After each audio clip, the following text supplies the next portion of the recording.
Welcome, everyone, to another deep dive. And this time we are going down the rabbit hole with Alice's Adventures in Wonderland by Lewis Carroll.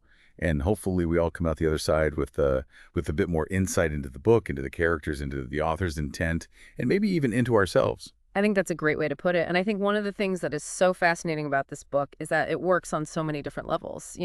It's a children's story, obviously, but it's also a social satire and even a philosophical exploration all kind of rolled into one. Right, and it all starts so simply. Alice is sitting by the riverbank, just completely bored out of her mind, and suddenly a white rabbit in a waistcoat rushes past, checking his pocket watch, and I think we all know what happens next. Down the rabbit hole she goes. And that's our first lesson from Wonderland right there. Embrace curiosity, follow that white rabbit, see where it leads. You never know what adventures await. And what adventures they are. I mean, one minute she's shrinking after drinking a potion, the next she's growing too large to fit in the white rabbit's house. It's like a constant identity crisis. Yeah. Exactly. And that's where I think we see the theme of growing up and identity really come into play. Imagine feeling too small to be taken seriously one minute and then too large and clumsy to fit in the next. Alice's size changes aren't just, whimsical plot devices. They're tapping into a very real feeling that a lot of us experience as we navigate the uncertainties of growing up. It's interesting to see how Alice kind of evolves throughout the story. At first, she's so polite, almost timid. But as she encounters more and more challenges in Wonderland, she becomes more assertive, more capable of navigating the chaos. Yeah, it's like Wonderland itself is forcing her to grow up, to adapt to its completely illogical rules. I mean, remember how she tries to make sense of it all by applying her schoolroom knowledge like 4,000 miles down, I think now, about that latitude or longitude. It's just so hilarious and a little bit heartbreaking at the same time. It's like she's clinging to the familiar in the face of the completely bizarre. And speaking of bizarre, we have to talk about the Mad Hatter's Tea Party. Time is frozen. The conversations make no sense. Riddles with no answers. It's just pure madness. Well, and that's the point, right? The Mad Hatter's Tea Party really embodies this theme of logic versus nonsense. Yeah. Lewis Carroll was a mathematician and logician himself, and he's deliberately subverting the strict rational thinking of his Victorian era. The Mad Hatter's Tea Party is like a playground of wordplay puns and absurd situations. It's like that Caucus-race where everyone runs around in a circle, gets soaking wet, and then everyone wins. It's delightful absurdity. And that absurdity has a purpose. It makes us question the rigid rules and the social conventions that we often take for granted. It's a reminder that sometimes embracing a little bit of nonsense can actually lead to greater creativity and innovation. But Wonderland isn't all fun and games, right? Things get pretty dark with the Queen of Hearts off with their heads. Seems to be her answer to everything. Absolutely, the Queen of Hearts. With her tyrannical rule and her nonsensical pronouncements, she really embodies the theme of power and authority. And what's interesting here is that she doesn't represent power in a traditional sense. Her authority is completely arbitrary. It's based on fear and whims rather than any real legitimacy. And it's so interesting to see how Alice, who starts out so polite and deferential, how she eventually stands up to the Queen. I mean, during the trial, she dares to question the Queen's pronouncements. That's such a pivotal moment for Alice. Wouldn't you say she's no longer that passive, polite little girl from the beginning? She's learning to find her voice, and that's the lesson for all of us. We need to question authority, we need to challenge injustice, we need to speak up for what we believe in, even if it feels scary. And sometimes the best way to challenge those in power is to simply walk away, like Alice does during the Queen's croquet game. Flamingos for mallets, hedgehogs for balls. The whole thing is rigged. Exactly. Alice realizes that the game is absurd, the rules are constantly changing, nobody's playing fair, so she chooses to disengage. And I think knowing when to disengage is just as important as knowing when to stand up and fight. Wow. Sometimes self-preservation and choosing your battles wisely is the most strategic move. It's like a reminder that we don't have to participate in systems that feel unjust or nonsensical. Yeah. We can choose to create our own rules to find our own playing field.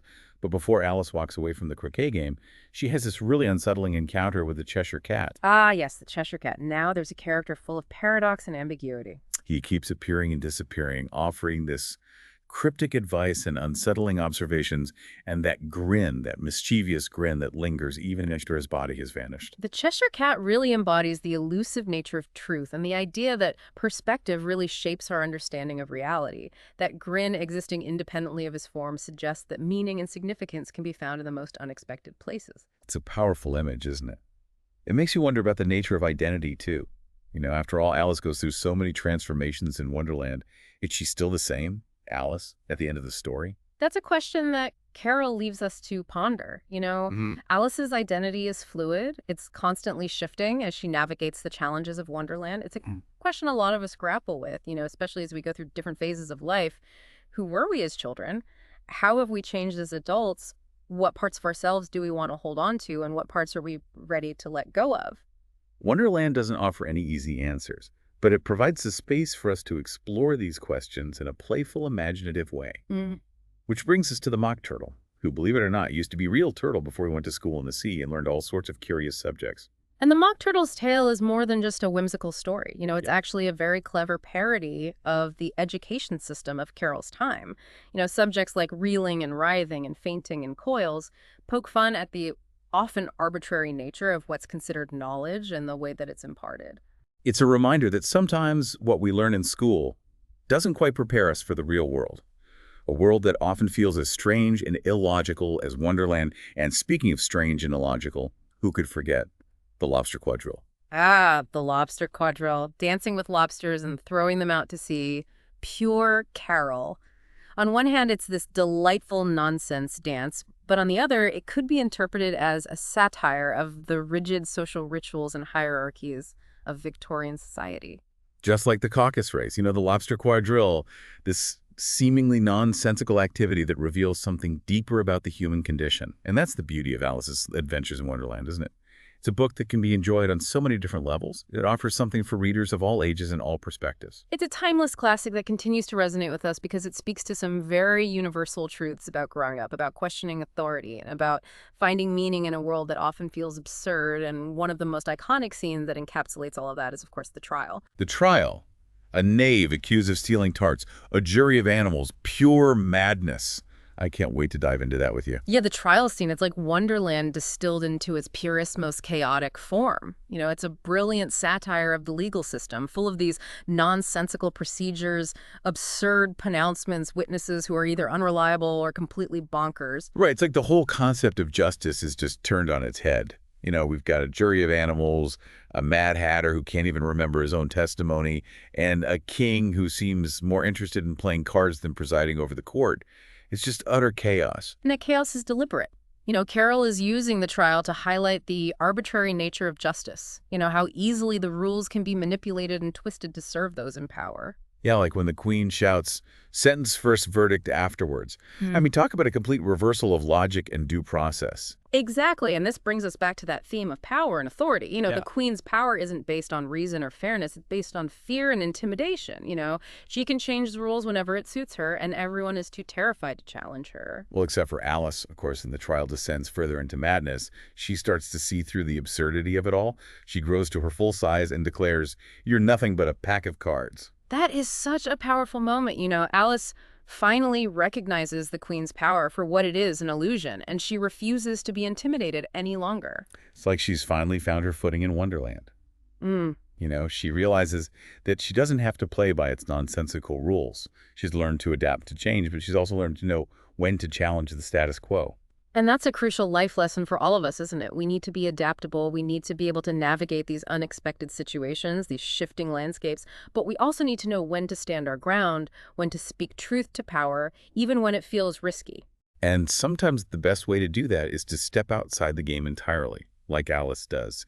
At the end of the trial, she just walks away, leaving the king, the queen, and the whole chaotic court behind. It's a powerful image of self-determination. Refusing to be caught up in a system that's clearly broken. And then, poof, she wakes up back in the real world with her sister brushing leaves off of her face. It makes you wonder, was it all just a dream? That's the ultimate question, isn't it?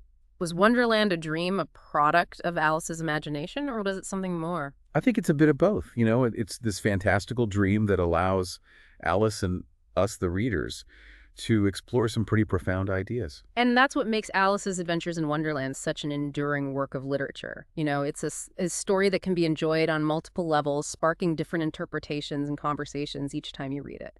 This deep dive has really highlighted for me how relevant this book still is today. It's not just a children's story. It's a timeless exploration of the human condition, of how we make sense of a world that can often feel as strange and illogical as Wonderland. And it reminds us of the importance of questioning everything, of embracing curiosity and never losing that childlike sense of wonder and imagination. Before we wrap up our deep dive, there's one more lesson from Wonderland that I think is crucial, especially in our modern world. Remember the Cheshire Cat's disappearing act, leaving only that mischievous grin behind. Of course, it's one of the most iconic images from the book. Well, I think it speaks to the importance of not taking ourselves too seriously. Wonderland is full of absurdity, wordplay situations that are just plain silly. It's a reminder that sometimes the best way to deal with life's frustrations is to find the humor in them, to laugh at the absurdity of it all. Absolutely. Don't take yourself too seriously. That's a valuable life lesson we can all learn from Wonderland. In a world that often feels overwhelming, a little bit of laughter and a healthy dose of nonsense can go a long way. So as we climb back up out of the rabbit hole and return to the real world, let's remember the lessons we've learned from Alice and her adventures. Let's embrace curiosity, question authority. Find our voices, adapt to change, and most importantly, never lose our sense of humor. And to our listeners, we want to hear from you what stood out to you as the most important takeaway from Alice's adventures in Wonderland. Share your thoughts in the comments below. We'd love to continue this conversation with you. Until next time, dear listener, remember to keep that spark of curiosity burning bright. And, as the Cheshire Cat might say, if you don't know where you're going, any road will get you there. As we've been talking about Alice's adventures in Wonderland, one of the things that's really struck me is how much this book is about language. Oh, absolutely. Carroll was such a master of wordplay and puns and logical puzzles. He uses language to kind of delight and disorient the reader, just like Wonderland itself disorients Alice. Right, and one of the places where we see this most clearly, I think, is in the conversations that Alice has with the creatures she meets. Like, for example, her encounter with the caterpillar. Oh, yeah, the caterpillar sitting on that mushroom, smoking his hookah, asking Alice these incredibly cryptic questions. Like, who are you? And Alice, for maybe the first time, really struggles to answer that question. Because in Wonderland, her identity is constantly shifting. Her size is changing, her sense of self is being challenged at every turn. Right. It's like the caterpillar is forcing her to confront this question of identity head on. And it's a question that I think resonates with all of us. We all go through periods of change and uncertainty in our lives where we might question who we are and where we fit in. Exactly. And Carroll, I think through the caterpillar's very enigmatic pronouncements, is inviting us to really examine our own assumptions about identity and selfhood. That's a good point. And then, of course, there's the Mad Hatter's Tea Party, which is basically a linguistic free-for-all. Words are twisted meanings, or fluid logic is completely turned on its head. Oh, I love that scene. Remember when the Hatter tells Alice, you can always take more than nothing? It's a statement that sounds completely nonsensical on the surface, but it actually reveals, I think, a deeper truth about perspective and possibility. Yeah, it's like he's saying that even in the face of, emptiness or lack, there's always potential for more. It's a reminder to never limit ourselves by our current circumstances, to always be open to new ways of thinking and seeing the world. Exactly. And, Carroll's use of language in these scenes isn't just about, creating a sense of whimsy or absurdity. He's actually trying to get us to challenge our assumptions, to think differently about the world and our place in it. And speaking of challenging assumptions, one of the most powerful examples of that, I think, in the whole book is Alice's encounter with the Duchess and her baby. Oh, yeah. The Duchess is crass and uncaring. That baby is constantly crying and sneezing, and then, of course, the baby turns into a pig. Yeah, exactly. Yeah. I mean, it's a prime example of Carroll's satirical wit. Yeah. He's taking aim at the Victorian ideal of motherhood and exposing the hypocrisy behind this facade of domestic bliss. Right. It's a reminder that things aren't always what they seem, that we should always look beneath the surface to find the truth. And sometimes the truth is pretty unsettling, just like that pig baby. Oh, but that's the beauty of Alice's Adventures in Wonderland, isn't it? It's a book that doesn't shy away from the darker aspects of human nature. It embraces the strange, the unsettling, the absurd.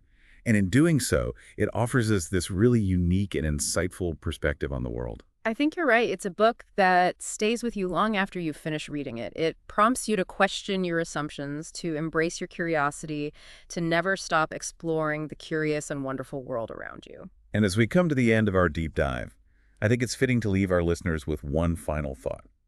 Remember, dear listener, that just like Alice, you have the power to choose your own adventure. Embrace the unknown, question the rules, and never be afraid to follow your own white rabbit, no matter where it may lead. Well said. And remember, as the Cheshire Cat so wisely put it, we're all mad here. Embrace your madness, dear listener, and never stop believing in the impossible.